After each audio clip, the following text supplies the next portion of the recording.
Olá! Sejam todos bem-vindos a mais uma edição do Leitura Dinâmica Tocantins. E vamos lá aos destaques dessa edição. O período chuvoso no Tocantins acende um alerta para produtores rurais sobre os riscos de acidentes. Veja também, a Polícia Civil do Tocantins deflagrou a operação Fluxo Oculto para investigar um esquema de fraude. E ainda, um fim de semana será de muita nebulosidade e pancadas de chuva em Palmas.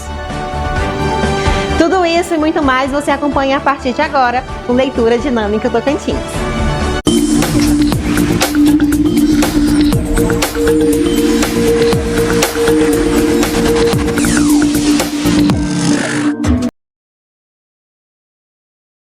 Iniciamos essa edição informando que o período chuvoso no Tocantins acende um alerta para produtores rurais sobre os riscos de acidentes com as redes elétricas. O uso inadequado de máquinas agrícolas e cercas elétricas pode aumentar o perigo,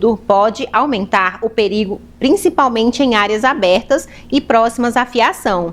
A Energisa Tocantins reforça as orientações de segurança e intensifica o monitoramento no estado. Veja mais detalhes com a Gisele Nascimento. O manuseio inadequado de máquinas agrícolas e cerca elétricas durante chuvas aumentam os riscos de acidentes nos campos. E para falar um pouco sobre esse assunto que deve ser feito para prevenir tais acidentes, a gente está aqui com a coordenadora de Saúde e Segurança, Luciana Teixeira.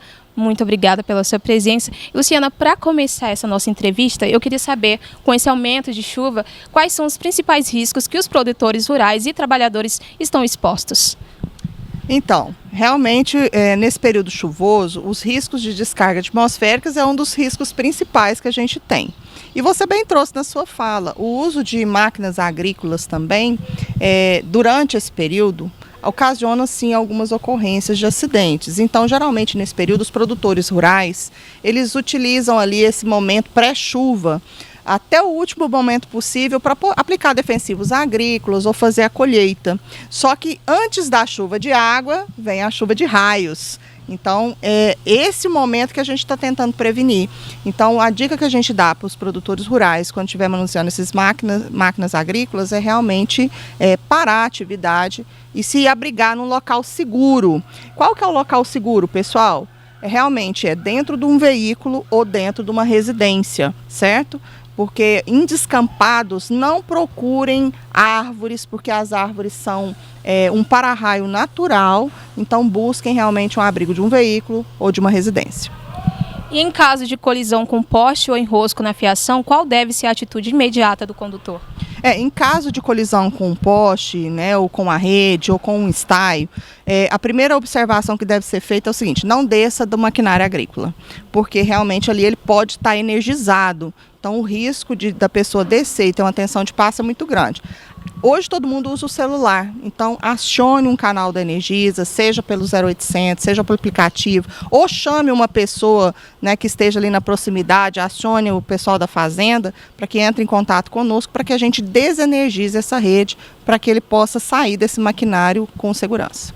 Tá bom. E no caso das cercas elétricas que são comuns nas propriedades rurais, quais são os principais cuidados para evitar acidentes com elas? Então, toda cerca, seja eletrificada ou não, ela deve ser aterrada.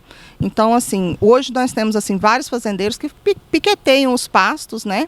Então, essas cercas de 300 em 300 metros, elas devem ter um sistema de seccionamento e aterramento. Isso por quê? Porque no caso de uma descarga elétrica ou do rompimento do cabo que caia sobre a cerca, esse local do aterramento vai interromper o fluxo de energia, evitando então que alguém encoste ali naquela cerca e receba uma descarga elétrica. Para finalizar nosso bate-papo, eu queria saber se tem uma mensagem que a Energisa deseja deixar para esses tal condutores e produtores rurais para prevenir tais acidentes. Então, protejam a sua vida. Antes da chuva de raio, pare a sua atividade, vá para um local seguro, né, porque o bem maior que você tem é a sua vida. É isso aí, gente. Então, fica o alerta e a atenção redobrada para poder estar evitando tais acidentes. De volta aos estúdios. Obrigado, Gisele. E vale a pena seguir, né, as orientações aí para evitar prejuízos financeiros e, inclusive, riscos à vida.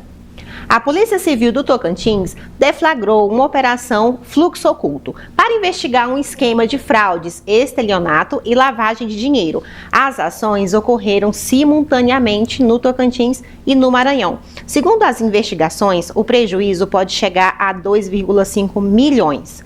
Mandatos de busca e apreensão, bloqueio de bens foram cumpridos. Confira mais detalhes com o Ítalo Bruno.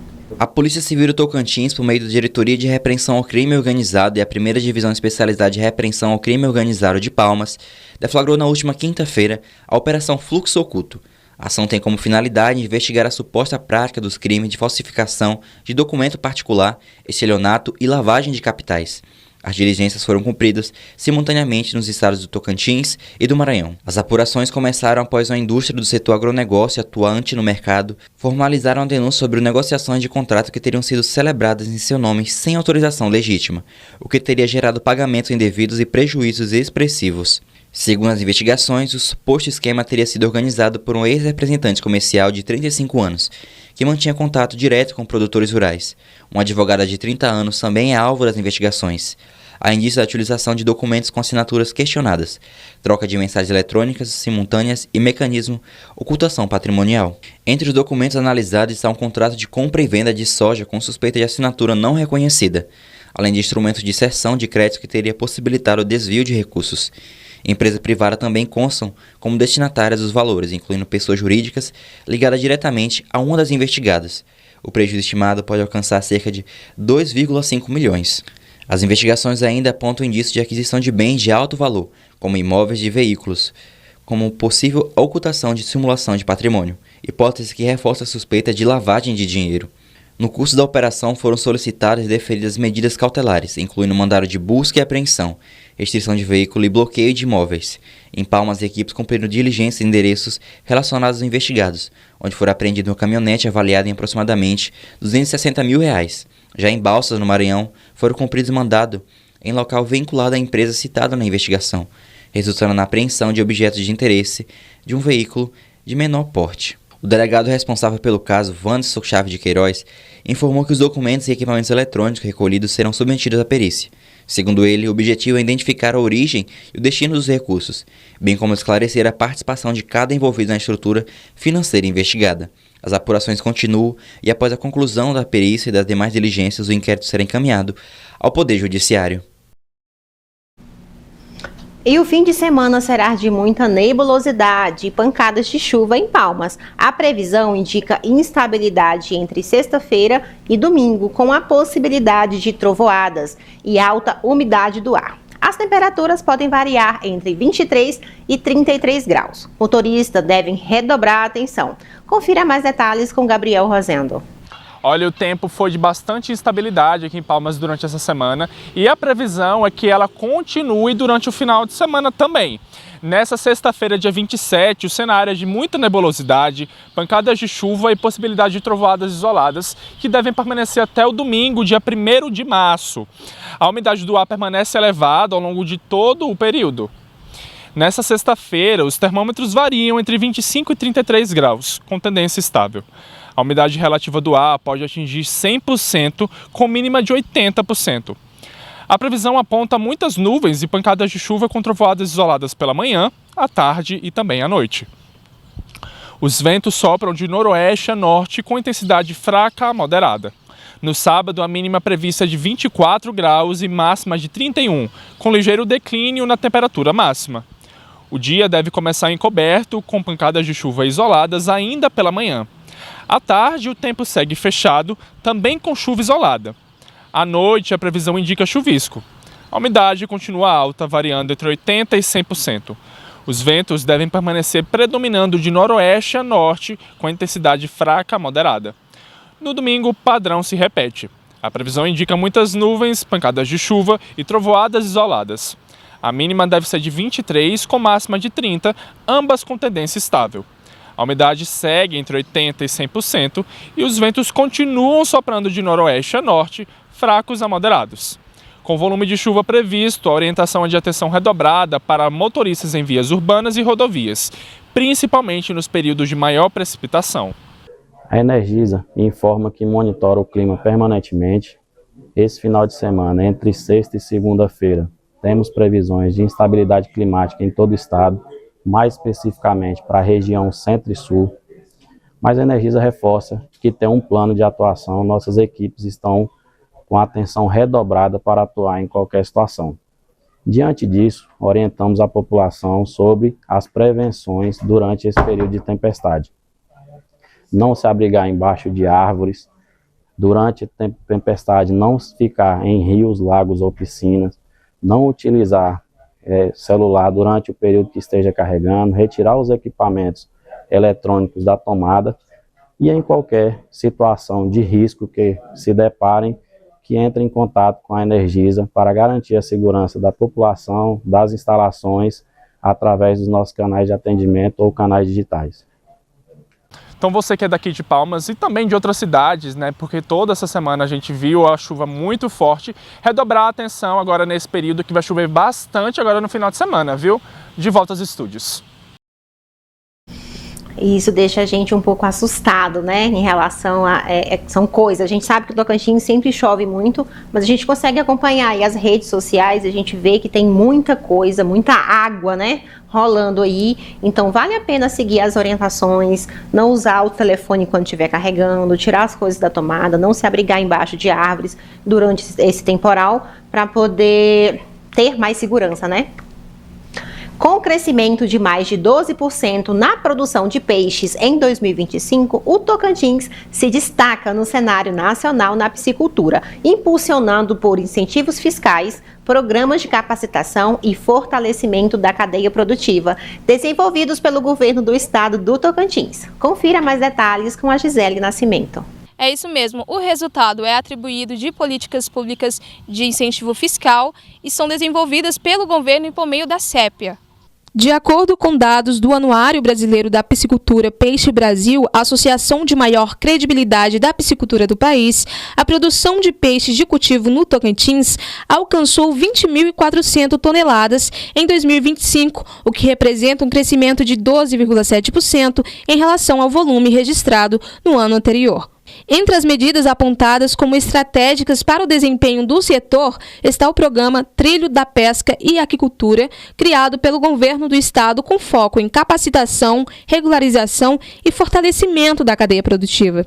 No cenário estadual, alguns municípios se destacam na produção aquícola, especialmente pela estrutura de viveiros escavados e pelo uso de tanques-rede. E já quanto ao maior número de tanques-rede, destacam-se Dianópolis, Lajeado e Brejinho de Nazaré, consolidando-se como importantes polos da aquicultura tocantinense.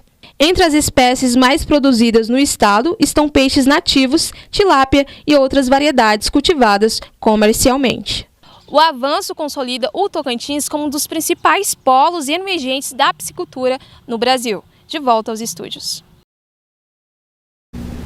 Obrigado, Gisele. E você está no Leitura Dinâmica Tocantins, com informações de todo o estado, informação rápida, segura e objetiva. Agora nós vamos para um breve intervalo comercial e já a gente está de volta com mais informações para você. Até já!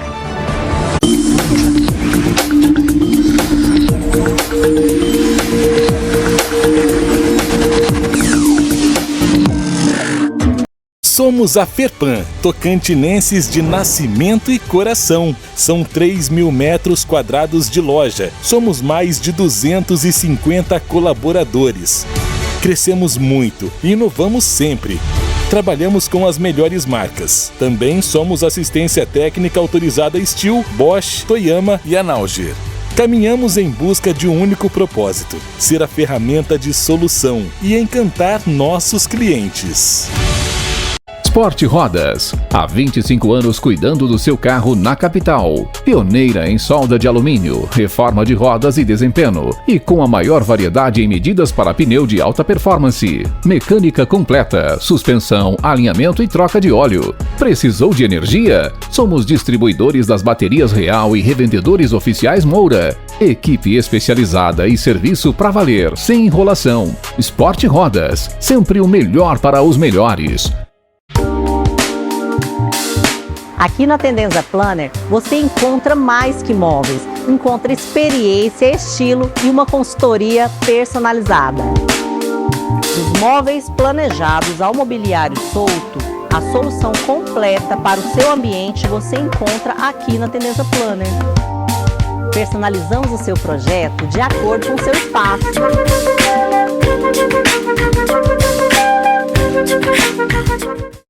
Em Palmas, uma nova experiência de compras espera por você. Criado para o seu conforto, o Open Mall é o shopping a céu aberto que faltava. Um projeto que une beleza e comodidade com estacionamento de fácil acesso. Aqui, cada loja foi selecionada para oferecer o melhor em vários segmentos. Tem de tudo. Sua nova rotina de compras em um só lugar. Open Mall.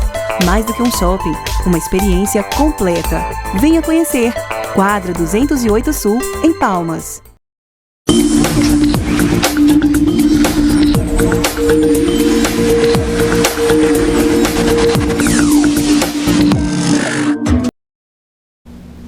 E estamos de volta com Leitura Dinâmica Tocantins. E esse ano de 2026 promete aí pegar fogo no cenário político. E o Landry vai falar pra gente aí um pouquinho como é que estão esses bastidores. É com você, Landry.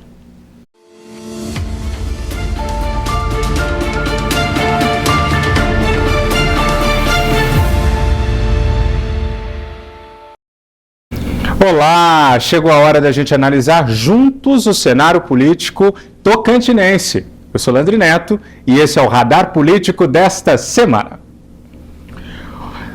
A PSDB vive reviravolta no Tocantins e o reposicionamento já influencia o tabuleiro eleitoral deste ano de 2026.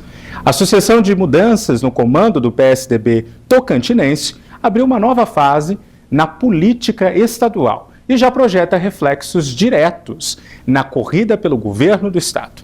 Os fatos começaram com a destituição da então presidente estadual, a ex-prefeita de Palmas, Cíntia Ribeiro. Decisão que provocou reação interna e levou o segmento da mulher, do PSDB Mulher, a acionar a Executiva Nacional, alertando que a medida poderia comprometer a confiança nas instâncias partidárias. Na sequência, a direção nacional do partido instituiu uma nova executiva estadual, sob o comando do deputado federal Vicentinho Júnior, que já se coloca como pré-candidato ao executivo do Tocantins. Durante o processo, o presidente nacional da sigla, o Aécio Neves, fez um apelo a Vicentinho, um apelo público, para que o partido evitasse extremos e radicalismos, em um recado que foi interpretado como uma tentativa de reposicionar o PSDB em um campo mais moderado, apesar da ligação política de Vicentinho com o bolsonarismo. Já à frente do partido, aqui no Tocantins, Vicentinho Júnior adotou um discurso de pacificação e reconstrução a assumir o comando. Ele destacou a história do PSDB no Tocantins, defendeu a união interna e fez um convite para que os tocanos tocantinenses se somem ao que chamou de Projeto dos Sonhos do Tocantins. Reflexo foi a sumária saída da Cíntia Ribeiro, do PSDB. Muitos partidos, como o PSD de Laurez Moreira e até o PT do Lula, fizessem convites para a ex-prefeita se juntar ao partido e concorrer às eleições deste ano ao cargo que quiser. Tá aí. Vamos ver qual é o próximo capítulo dessa história, mas o fato é, Cíntia Ribeiro fora do PSDB e tá aí na corrida por um novo partido antes de decidir para o que se candidatar nessa corrida eleitoral. Após esse imbróglio tucano, Laurez Moreira, que é pré-candidato ao governo do estado, publicou uma nota na rede social X expressando o seu total apoio à ex-prefeita Cíntia Ribeiro. A expectativa é que Cíntia escolha um dos partidos da Frente Ampla liderada por Laurez, quais sejam o PSDB, do Kassab e do Laurez, o PDT ou o PSB, que é o partido do vice-presidente Geraldo Alckmin e também do Amasta. O que dizem nos bastidores é que Laurez está obstinado a conseguir Cíntia Ribeiro como sua vice, o que traria dinamismo e força à sua pré-candidatura, que muitos avaliam como já cansada e esvaziada. Será que Vicentinho ganhou o partido e deu ao adversário a vice dos sonhos? É o que a gente verá em muito breve. A deputada estadual, que também ficou em segundo lugar nas últimas eleições à Prefeitura de Palmas, Jana de Valcari, está de saída do partido do ex-presidente Bolsonaro, o PL, rumo ao PP, de Ciro Nogueira. No PP, Jana deve assumir a presidência do partido, que foi deixada pelo deputado federal Vicentinho Júnior, que é novo presidente do PSDB Tocantins. O PP compõe uma federação com União Brasil, que é o partido da professora Dorinha Seabra, que já é pré-candidata ao governo do estado do Tocantins, com o apoio público de Jânade desde o início. Jana de Valcari ainda não confirmou se é pré-candidata à reeleição ou pré-candidata a deputada federal. Com essa movimentação junto ao PP, indo para o PP, fica mais claro sua intenção em disputar a representação do Tocantins em Brasília. Esses foram os apontamentos e análise do nosso radar político dessa semana. A gente volta na semana que vem. Um beijo, tchau, tchau.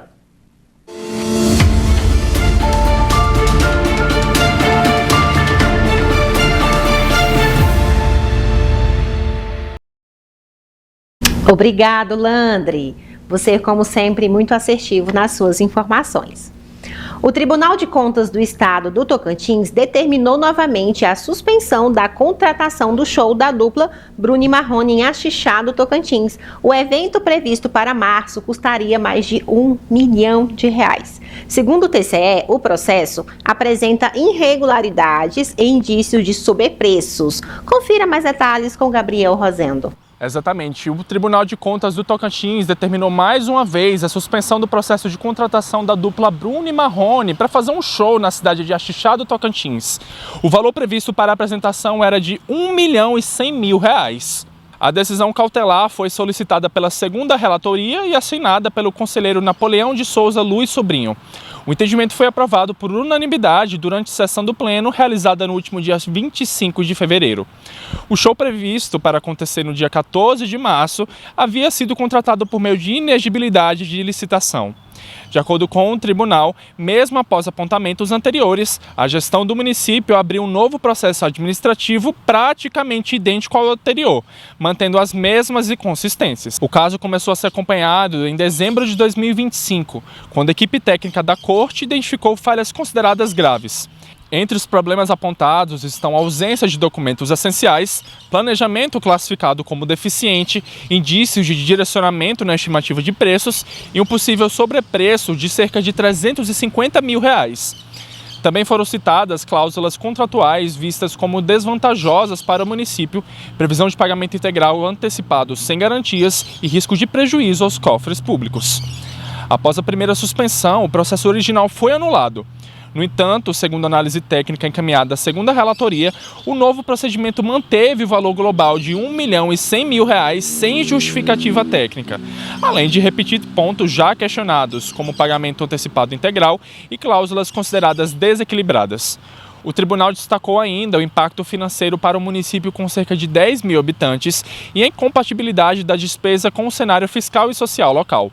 Para a Corte, a repetição pode indicar a tentativa de contornar a decisão anterior e afronta a princípios da administração pública, como legalidade e economicidade. Com a nova medida cautelar, ficam suspensos todos os atos relacionados à contratação, inclusive qualquer movimentação financeira.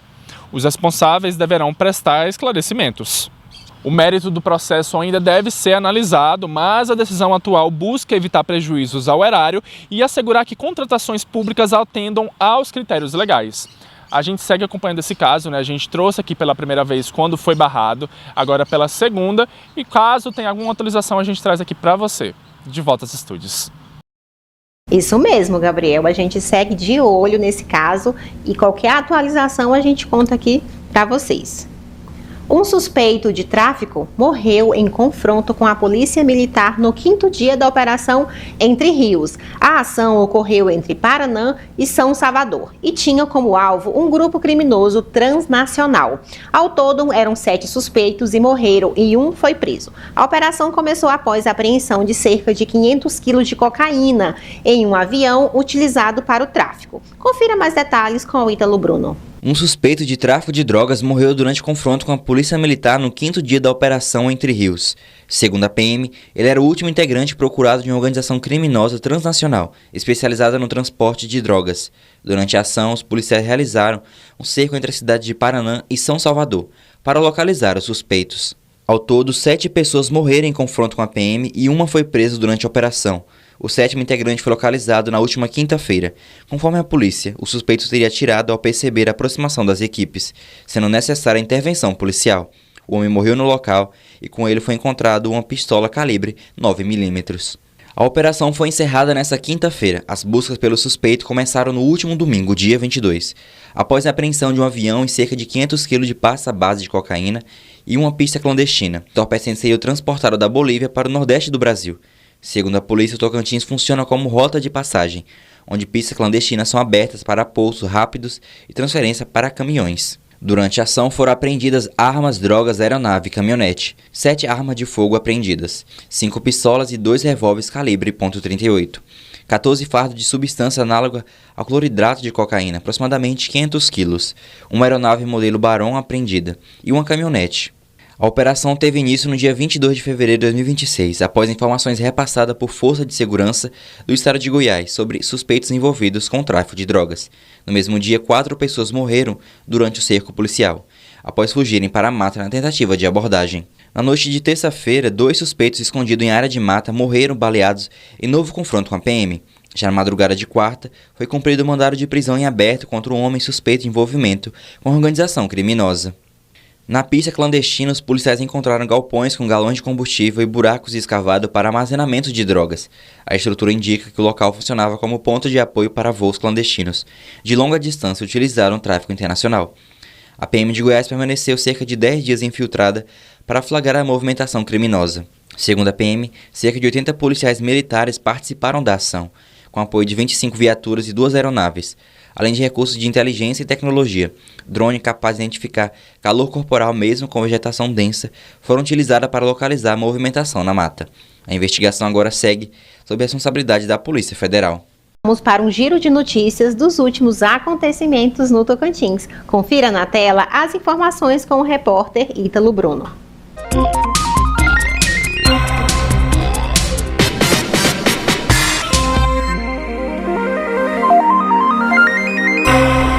Um homem de 47 anos morreu após um acidente entre uma moto e um carro na PTO 070 em Posto Nacional. Segundo a Polícia Militar, a batida aconteceu durante a tentativa de ultrapassagem. A vítima, identificada como Amarildo dos Santos de Jesus, chegou a ser socorrida, mas não resistiu. O caso será investigado. Um homem de 33 anos foi preso por violência doméstica durante a Operação Mulher Segura em Palmas. Mesmo com medidas protetivas, o suspeito continuava ameaçando a vítima após o fim do relacionamento. A prisão foi realizada pela Polícia Civil na delegacia especializada. O caso reforça a importância das denúncias. Um parto de emergência foi realizado às margens da BR-153 em Gurupi. Uma jovem de 19 anos entrou em trabalho de parto dentro de uma ambulância e não houve tempo de chegar ao hospital. Policiais rodoviários federais realizaram um procedimento no local. Mãe e bebê passam bem. Mais de 32 quilos de drogas foram apreendidas durante uma fiscalização da BR-153 em Araguaína. Um homem de 34 anos foi preso em flagrante por tráfico. A droga estava escondida na cabine de um caminhão e incluía cocaína e haxixe. Segundo o suspeito, o material seria entregue em Gurupi, no Tocantins. Eu sou Ítalo Bruno e esse foi o Giro de Notícias de hoje. Voltamos na segunda com mais informações para você.